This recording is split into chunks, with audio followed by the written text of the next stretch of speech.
სახელმწიფო უსაფრთხოების სამსახურმა რამდენიმე წუთის წინ გაავრცელა განცხადება, რომლის მიხედვითაც მამუკა მდინარაძის სამსახურში ამბობენ, რომ ის რაც თქვა ბაჩუ ახალაიამ სასამართლო პროცესზე არის ტყუილი, იმასთან დაკავშირებით, რომ მას ემუქრებოდნენ ცოლის დაკავებით, თუ ის არ ამხელდა მეგობრებს. სახელმწიფო უსაფრთხოების სამსახურში ამბობენ, რომ გამოკითხვის დროს ბაჩანა ახალაიას დაუსვეს კითხვები იმასთან დაკავშირებით, მურთაზ ზოდელავასთან, პატა ბურჭულაძესთან სატელეფონო კომუნიკაცია ჰქონდა მხოლოდ მას თუ სატელეფონო კომუნიკაცია ჰქონდა ანა ნადარეიშვილსაც. მამუკა მდინარაძის სამსახური ამბობს, რომ ეს ყველაფერი არის სიცრუე და თავის მართლება მას შემდეგ დაიწყეს, რაც ბაჩუ ახალაიამ ამასთან დაკავშირებით სხდომათა დარბაზში ისაუბრა. დაკავებული ექს-მაღალჩინოსანი ამბობს, რომ მას ჰქონდა თავდაპირველად 10 წუთიანი ვადა, ამის შემდეგ უკვე 15 წუთიანი ვადა მისცეს იმისთვის, რომ დაესახელებინა კონკრეტული პირები და ეთქვა, რომ სწორედ ეს ადამიანები იყვნენ 4 ოქტომბრის ორგანიზატორები. მოსამართლემ სულ რამდენიმე საათის წინ გაუშვა ბაჩუ ახალაია ორთვიან წინასწარ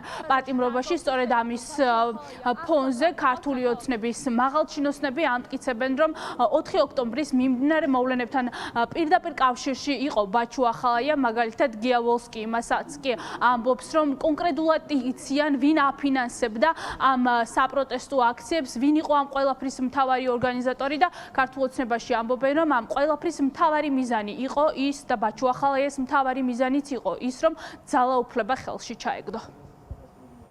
ცალკე ეპიზოდად რო განვიხილავთ ბაჩუ ახალაიას თემას. მე დარწმუნებული ვარ, რომ ეს არის მთელი სისტემა აწყობილი. იქ აღმოაჩინეს ასაფეთქებელი უკრაინიდან გამოგზავნილი იმ ადამიანებისაგან, ვინც დაკავშირებულია ამ რევოლუციურ ჯგუფთან. ბაჩუ ახალაიასაც ზუსტად იმ დროს 4 ოქტომბერს ყოველ წუთში ურეკავდნენ პოზიციები იცვლებოდა გარკვეული კონფიგურაცია ამ ექსტრემისტების გადაადგილების მარშრუტები და ასე შემდეგ. ზუსტად ვიცით მიზნები, ზუსტად ვიცით რა თანხა, რამდენი, საიდან შემოიტანეს. მოგეხსენებათ, რომ ეს ადამიანი და ზოგადად მისი გუნდის წევრები შეპყრობილები არიან ძალაუფლების ხელისუფლების ხელში ჩაგდების ყურვილი და შესაბამისად ნებისმიერი არეულობის უკან დგას კონკრეტულად ბაჩუ ახალაია და მისი თანაგუნდელები და არავისთვის არის გასაკვირი თუ რაიმე კონკრეტულ დანაშაულს და ბრალს აღდგენენ მას.